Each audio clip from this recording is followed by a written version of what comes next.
Un accord discret vient de déplacer des plaques entières de pouvoir au Sahel. Alors que la région est habituée aux coups d'État spectaculaires et aux ruptures bruyantes, ce sont ici quelques pages techniques sur l'énergie qui produisent un effet plus durable que des décennies de discours diplomatiques. Que signifie pour les populations, les États voisins et l'équilibre régional le fait qu'Ibrahim Traoré engage le Burkina Faso sur une voie où l'électricité devient un instrument de souveraineté plutôt qu'un simple service public? Parfois, les révolutions ne font pas de bruit. Elles redessinent lentement le sol. Ce récit propose d'aller au-delà de l'annonce et d'examiner ce que cet accord énergétique implique réellement pour un pays longtemps enfermé dans une dépendance structurelle. Il offre un bénéfice clair pour le lecteur. Comprendre, en quelques minutes, comment une décision technique peut modifier la sécurité quotidienne, l'économie et la position géopolitique d'un État sahélien. L'enjeu central n'est pas seulement la production d'électricité, mais la capacité à sécuriser un réseau vital dans un environnement où chaque infrastructure peut devenir une cible. Dans ce contexte, l'énergie cesse d'être un secteur parmi d'autres et se transforme en condition préalable à toute stabilité durable. L'accord agit comme une matrice. Il relie autonomie énergétique, protection des sites critiques et financement d'une industrialisation encore embryonnaire, sans passer par des mécanismes de validation extérieure traditionnellement contraignants. Ce basculement soulève des questions essentielles sur la souveraineté, les alliances et les équilibres régionaux. Comprendre cette dynamique permet aussi d'anticiper les effets à moyen terme sur les populations, les institutions et les voisins du Burkina Faso, dans une zone où chaque choix stratégique résonne bien au-delà des frontières nationales. Entre 2023 et 2024, l'accès national à l'électricité au Burkina Faso n'a progressé que de 21,7% à 22,5%, une variation trop faible pour infléchir une trajectoire structurellement fragile. Ce chiffre, souvent relégué en note de bas de page, révèle pourtant l'ampleur du blocage énergétique auquel le pays reste confronté malgré des années de programmes d'aide. Cette stagnation éclaire immédiatement la logique de la décision portée par Ibrahim Traoré. Sans rupture profonde, le système électrique ne pouvait ni suivre la croissance démographique, ni soutenir une stratégie de sécurité durable. Le contexte est celui d'un réseau conçu pour une autre époque. Les infrastructures existantes peinent à couvrir un territoire étendu, majoritairement rural, où une grande partie de la population demeure privée d'un accès stable à l'électricité. Les coupures répétées affectent les hôpitaux, les centres administratifs et les dispositifs de communication, créant une vulnérabilité permanente. Dans ces conditions, l'énergie ne joue plus son rôle de moteur de développement. Elle devient un facteur limitant, voire un risque. À cette fragilité technique s'ajoute une pression sécuritaire exceptionnelle. La bande sahélienne concentre une part majeure de la violence armée mondiale, transformant chaque ligne électrique, chaque station et chaque convoi de carburant en cible potentielle. L'approvisionnement énergétique dépend alors de générateurs exposés, coûteux et difficiles à protéger, ce qui renforce un cercle de dépendance et d'insécurité. C'est dans cette double contrainte, réseau défaillant et menace armée persistante, que s'inscrit la lecture stratégique d'Ibrahim Traoré. Refusant de traiter séparément énergie et sécurité, il considère l'électricité comme un socle de souveraineté. L'accord énergétique négocié n'apparaît donc pas comme une réponse isolée, mais comme la tentative de combler un chaînon manquant. Créer une infrastructure suffisamment robuste pour soutenir à la fois l'État, l'économie et la défense du territoire. Pour saisir la portée concrète de l'accord, il faut quitter les déclarations générales et observer ceux qui traduisent que la stratégie en gestes opérationnels. Ce sont des techniciens, des opérateurs et des responsables intermédiaires qui deviennent les véritables guides de cette transition, à la jonction entre énergie et sécurité. Leur rôle n'est pas symbolique. Ils incarnent la première matérialisation d'un choix politique encore abstrait pour une grande partie de la population. Un premier cas se déroule dans une localité du nord du pays. Une équipe de maintenance, appuyée par de nouveaux outils de diagnostic, parvient à stabiliser une ligne électrique dégradée depuis des années. Ces coupures nocturnes, fréquentes, favorisaient auparavant les incursions et paralysaient les activités essentielles. La stabilisation reste locale, mais elle modifie immédiatement la perception de la présence étatique. Une nuit éclairée devient un facteur de sécurité tangible. Un second cas apparaît dans un centre de commandement régional. Des opérateurs testent une interface unifiée permettant de cartographier en temps réel les points sensibles du réseau électrique. Cette visualisation, modeste en apparence, transforme la priorisation des interventions et réduit la dépendance à des rapports fragmentés, souvent retardés par l'insécurité des axes routiers. La décision ne se fait plus a posteriori, mais dans un temps rapproché de l'événement. Ces impacts précoces ne constituent pas encore une transformation nationale. Ils signalent toutefois un déplacement décisif. L'énergie cesse d'être un service passif pour devenir un instrument intégré à la gestion du territoire. Ce glissement révèle la logique de fond portée par Ibrahim Traoré.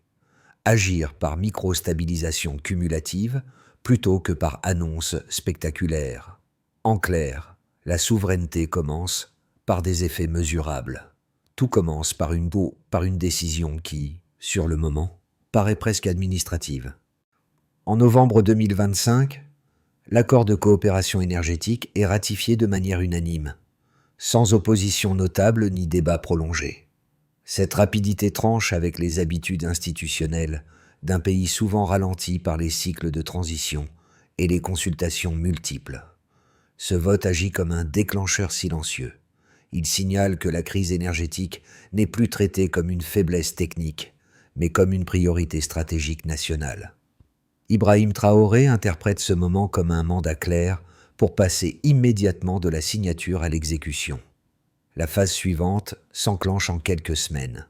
Des groupes de travail interinstitutionnels sont constitués, réunissant énergie, défense et planification industrielle. L'objectif n'est pas de produire des rapports, mais de synchroniser des agendas jusque-là fragmentés. Les premières feuilles de route opérationnelles apparaissent, définissant des séquences précises: formation, sécurisation, transfert de compétences, puis projection à long terme. Le rythme s'accélère, les réunions se succèdent. L'accord cesse d'être un texte pour devenir une chronologie. Peu après, le partenaire extérieur réagit avec une célérité inhabituelle dans ce type de coopération. Des délégations techniques arrivent à Ouagadougou non pour renégocier, mais pour déployer. Les protocoles de formation sont finalisés, les cadres de conception d'infrastructures sont posés et les premières séquences de transfert technologique sont engagées. Cette approche contraste avec les partenariats antérieurs, souvent conditionnés et réversibles. Ici, la logique est linéaire. Décision, mise en œuvre, continuité. Dans le même temps, une dimension sécuritaire se greffe au calendrier.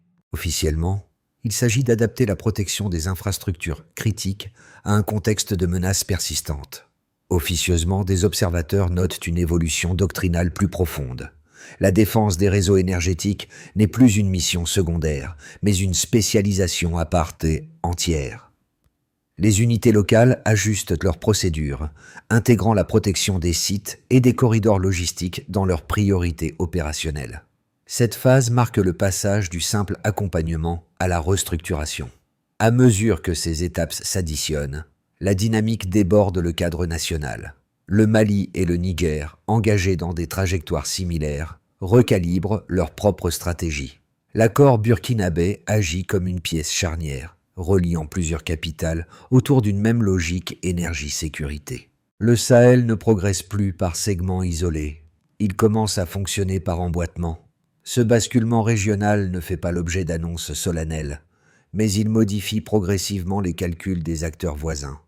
Enfin, les premières réactions extérieures apparaissent.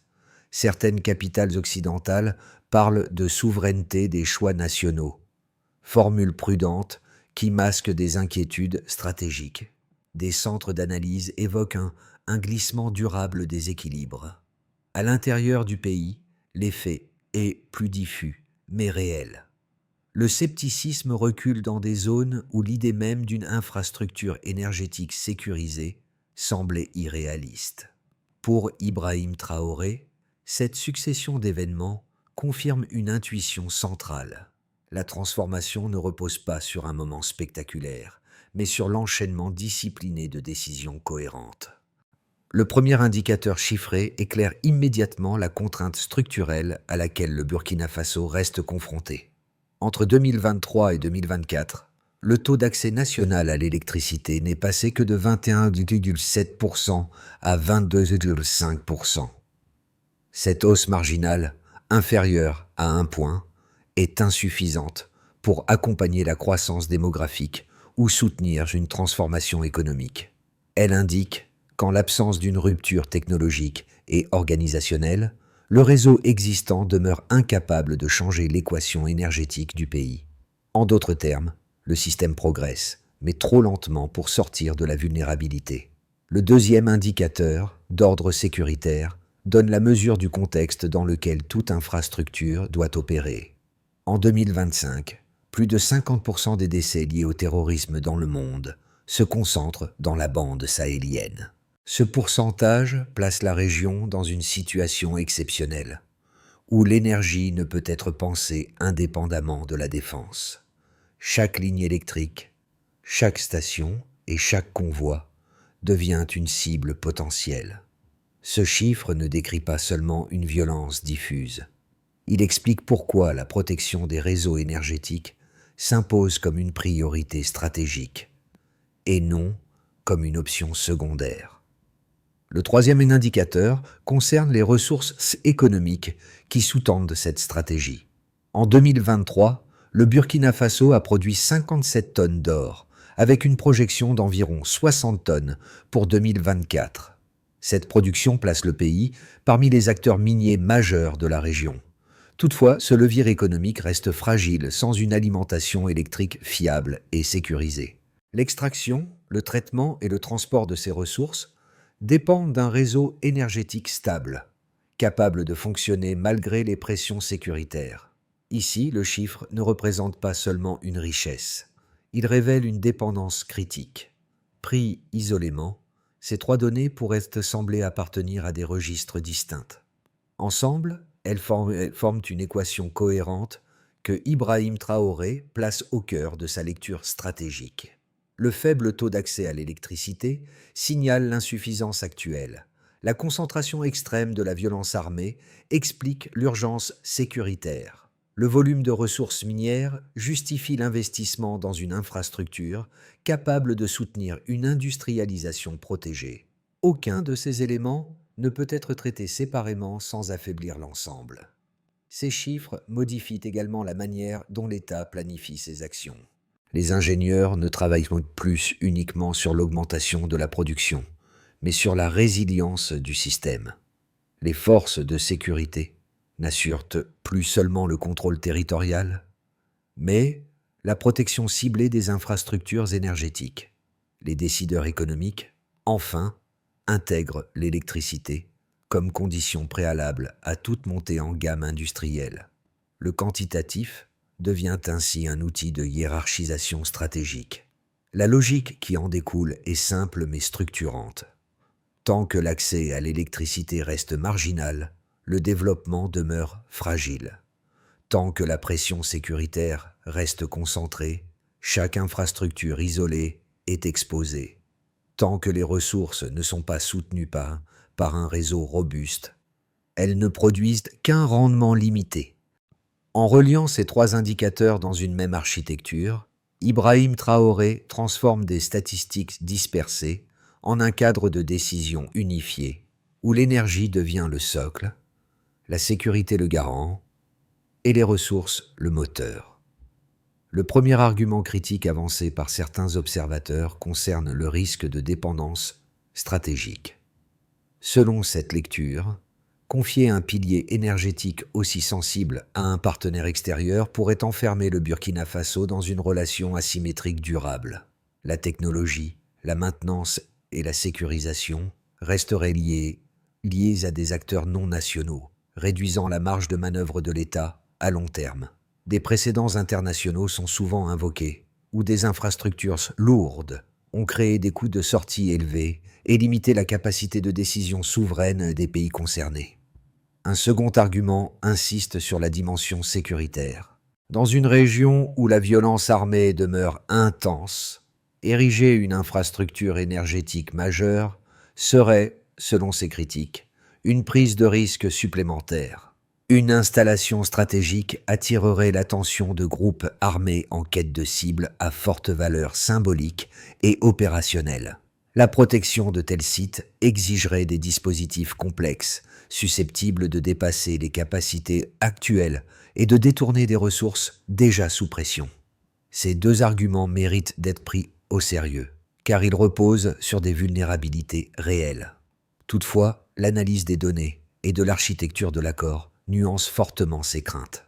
D'une part, le partenariat n'est pas conçu comme un simple transfert technologique unidirectionnel. Il intègre explicitement la formation de cadres nationaux, la montée en compétences progressives et la standardisation de procédures locales. Cette logique vise à réduire la dépendance dans le temps, plutôt qu'à l'institutionnaliser. D'autre part, l'argument sécuritaire se heurte à une réalité déjà existante. Les réseaux actuels, fragmentés et alimentés par des convois vulnérables, constituent aujourd'hui des cibles fréquentes. La pression armée ne naît pas avec un projet structurant. Elle précède toute tentative de stabilisation. Dans ce contexte, renforcer la protection d'une infrastructure critique ne crée pas un risque nouveau, mais oblige à professionnaliser une défense déjà indispensable. La sécurisation devient systémique plutôt que réactive. Enfin, la lecture portée par Ibrahim Traoré repose sur une comparaison implicite. Le coût de l'inaction face à un réseau fragile est jugé supérieur au risque d'un investissement structurant. Maintenir une dépendance énergétique diffuse expose le pays à une vulnérabilité permanente, sans perspective de sortie. À l'inverse, un projet intégré concentre les efforts, clarifie les priorités et impose une discipline institutionnelle. Le débat ne se situe donc pas entre risque et sécurité, mais entre vulnérabilité prolongée et transformation encadrée. Au fond, l'accord dépasse la question énergétique. Le point de bascule apparaît lorsque l'on comprend que ce dispositif ne vise pas seulement à produire de l'électricité, mais à redessiner l'architecture du pouvoir au Sahel. À ce stade, l'énergie cesse d'être une fin et devient un moyen d'organisation étatique. Les formations techniques, les protocoles socles de sécurité et la planification industrielle convergent vers un objectif commun: rendre le système suffisamment cohérent pour résister aux chocs extérieurs. Ce changement de lecture modifie la perception du calendrier. Il ne s'agit plus d'attendre la mise en service d'une infrastructure finale pour mesurer l'impact, mais d'observer les effets intermédiaires déjà à l'œuvre. Chaque standard adopté, chaque corridor sécurisé et chaque compétence transférée agit comme une couche supplémentaire de stabilisation. Le projet fonctionne alors par accumulation, non par rupture visible. C'est ici que la stratégie portée par Ibrahim Traoré révèle sa singularité. Plutôt que de chercher un symbole immédiat, elle privilégie une transformation silencieuse, où la souveraineté se construit par des normes, des routines et des capacités locales. Cette approche réduit la dépendance aux annonces spectaculaires et renforce la continuité institutionnelle. Le véritable révélateur tient donc dans cette inversion. L'accord n'est pas un aboutissement, mais un outil. Il sert à imposer une discipline nationale, à aligner des acteurs dispersés et à créer un précédent régional. À partir de ce moment, la question centrale n'est plus de savoir si le projet réussira, mais comment cette nouvelle architecture influencera durablement les équilibres autour du Burkina Faso. Les effets de cette reconfiguration se lisent différemment selon les acteurs concernés, mais tous révèlent un déplacement progressif des repères établis. Du côté de l'État, la première conséquence est institutionnelle. Les administrations autrefois cloisonnées commencent à fonctionner sur une logique coordonnée. L'énergie, la défense et l'industrie ne sont plus gérées comme des portefeuilles séparés, mais comme des composantes d'une même stratégie. Cette synchronisation raccourcit les délais de décision et réduit les frictions bureaucratiques, un avantage décisif dans un environnement sécuritaire instable.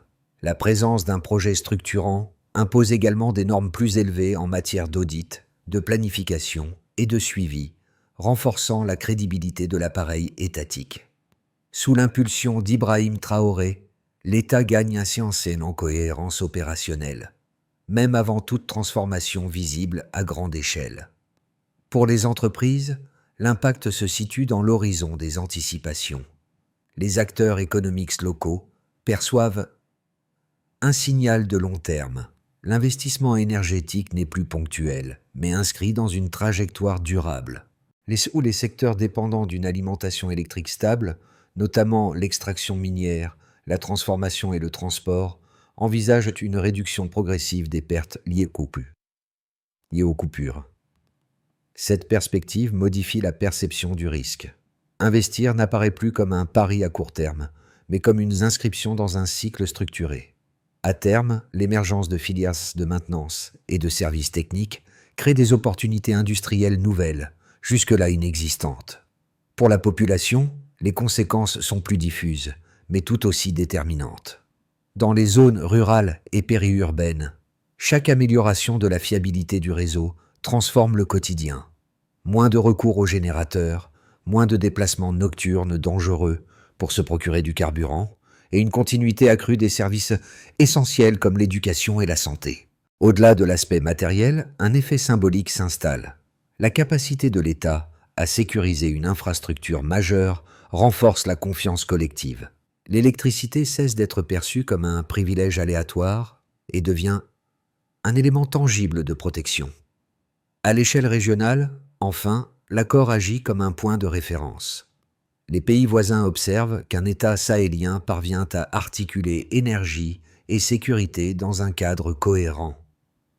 Cette dynamique oblige les acteurs régionaux à recalculer leurs propres alignements.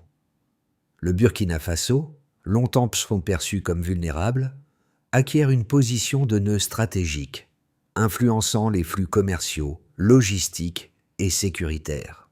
Ce repositionnement renforce le poids politique du pays dans les discussions régionales. Ces 4 niveaux de conséquences convergent vers une même conclusion.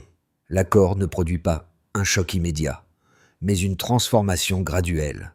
En structurant ses effets autour d'une vision intégrée, Ibrahim Traoré fait de l'énergie un levier de stabilisation systémique, capable d'influencer durablement l'équilibre national et régional. Le premier scénario correspond à une trajectoire de continuité maîtrisée.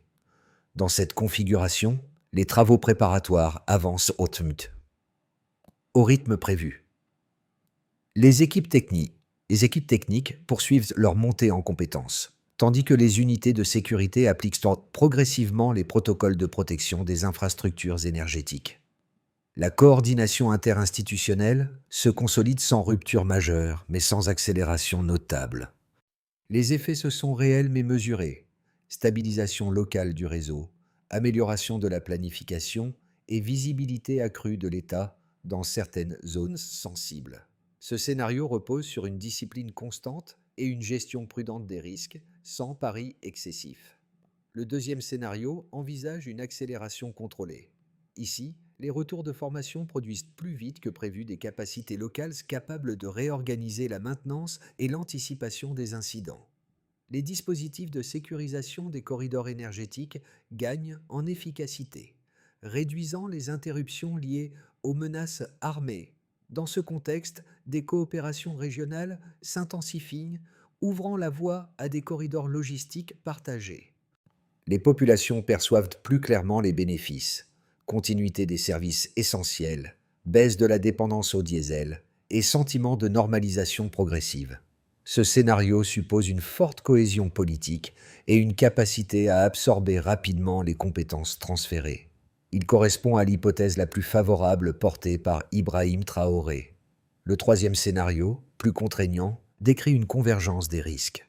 Une dégradation sécuritaire ralentit la circulation des équipes techniques et perturbe les calendriers. Les convois subissent davantage de pression, obligeant à réallouer des ressources vers la protection au détriment de l'avancement opérationnel. Parallèlement, des tensions internes ou administratives freinent l'adoption de normes indispensables. Les retards s'accumulent, nourrissant le scepticisme et affaiblissant la confiance dans la trajectoire engagée. Le projet ne s'effondre pas, mais il progresse par à-coups, exposé à une fragmentation institutionnelle. Face à ces trois trajectoires, l'enjeu n'est pas de prédire laquelle prévaudra, mais d'identifier les conditions de résilience commune. Si la coordination reste prioritaire, si la sécurisation des axes est maintenue, et si la montée en compétences locales se poursuit, alors la trajectoire la plus défavorable peut être amortie. C'est dans cette logique conditionnelle que s'inscrit la méthode défendue par Ibrahim Traoré. Préparer l'État à tenir dans plusieurs futurs possibles plutôt que parier sur un seul. Au-delà des institutions et des stratégies, cette transformation touche directement celles et ceux qui vivent ces effets au quotidien. Pour une première catégorie de citoyens, notamment dans les zones rurales et périurbaines, l'enjeu est concret et immédiat. Une alimentation électrique plus fiable réduit la dépendance aux solutions de fortune, limite les déplacements risqués et stabilise des activités essentielles comme l'enseignement ou les soins. Même des améliorations modestes modifient la relation à l'État. La présence publique se mesure alors par la continuité plutôt que par la promesse. Pour une deuxième catégorie, composée d'acteurs économiques locaux et de travailleurs qualifiés, l'impact se situe dans la projection.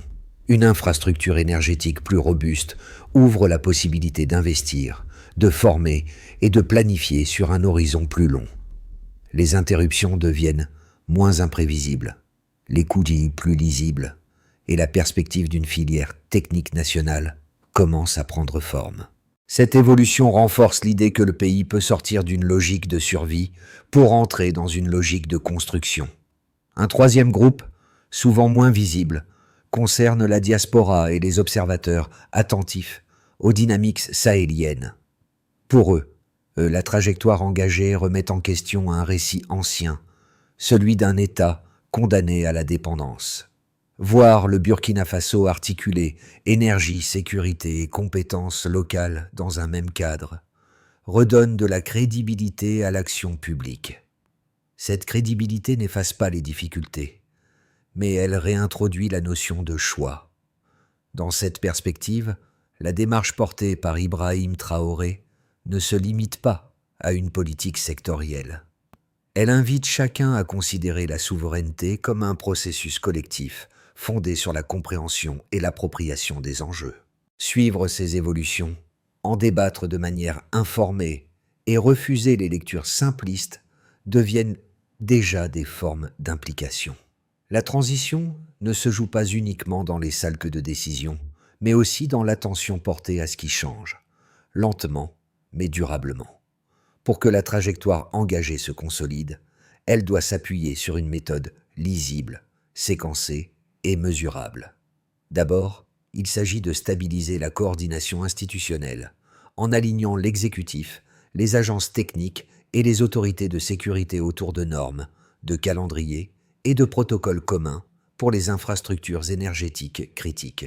L'horizon se situe entre 0 et 6 mois, avec des repères clairs, réduction des délais administratifs, cohérence des décisions et fluidité des chaînes de validation. Ensuite, la priorité devient la sécurisation progressive des corridors énergétiques. Des unités spécialisées cartographient les zones vulnérables, protègent les axes logistiques et anticipent les menaces récurrentes. L'horizon s'étend de 3 à 12 mois, et le suivi se lie dans la continuité des convois, la baisse des incidents et la disponibilité des équipements stratégiques. Cette phase conditionne la crédibilité de l'ensemble du projet. Dans un troisième temps, la montée en compétences techniques nationales s'installe sur une durée plus longue. Les ingénieurs formés et les instituts partenaires finalisent les cycles de formation, transfèrent les savoir-faire essentiels et standardisent les procédures de maintenance. L'horizon s'étire entre 6 et 18 mois, avec des repères comme l'autonomie opérationnelle, la qualité des diagnostics et la rapidité de résolution des défaillances. Enfin, l'intégration régionale se construit de manière contrôlée. Le Burkina Faso et ses voisins se coordonnent autour de cadres techniques communs, facilitant la circulation logistique et le partage d'expertise. L'horizon va jusqu'à 24 mois et l'on observe la fluidité régionale ainsi que la mutualisation des coûts sécuritaires. Cette feuille de route reflète la logique défendue par Ibrahim Traoré. Transformer une vision stratégique en enchaînement d'actions vérifiables, capables de résister aux aléas du terrain. Dans un village évoqué plus tôt, là où une ligne électrique avait été stabilisée après des années d'abandon, la scène reste simple. La lumière tient, les activités reprennent, sans urgence permanente. Ce détail technique, presque invisible à l'échelle nationale, devient un symbole discret de ce qui est en train de se jouer. La reconstruction par la solidité plutôt que par l'effet d'annonce. Le cuivre réparé n'est pas une promesse, c'est une preuve. Ce rappel ramène au cœur de la démarche engagée. Il ne s'agit pas d'un récit héroïque, mais d'une discipline collective faite de gestes répétés. Sécuriser, former, maintenir, coordonner. Chaque protocole appliqué, chaque compétence transmise ajoute une couche de cohérence à un édifice longtemps fragmenté. Le temps long remplace l'urgence perpétuelle. La méthode supplante l'improvisation. Sous cette lumière, la figure d'Ibrahim Traoré apparaît moins comme celle d'un homme providentiel que comme le porteur d'une logique exigeante. La souveraineté n'est pas proclamée, elle est fabriquée. Elle s'ancre dans des infrastructures qui tiennent, des institutions qui coopèrent et des populations qui perçoivent un changement concret, même graduel. Lorsque l'on regarde en arrière, ce ne sont pas les discours qui marquent le plus, mais ces micro-transformations alignées. Elles composent une trajectoire où le Burkina Faso cesse d'être défini par sa vulnérabilité pour être jugé sur sa capacité à durer. Une phrase s'impose alors, simple et sans emphase. La souveraineté se construit par la solidité, pas par le symbole. À ce stade, l'enjeu dépasse largement le cadre d'un accord énergétique ou d'une alliance ponctuelle. Ce qui se dessine concerne la manière dont un État fragile peut tenter de reprendre la maîtrise de ses priorités, non par des ruptures spectaculaires, mais par l'assemblage patient de décisions cohérentes. Observer cette trajectoire, c'est accepter de regarder les transformations lentes plutôt que les annonces immédiates.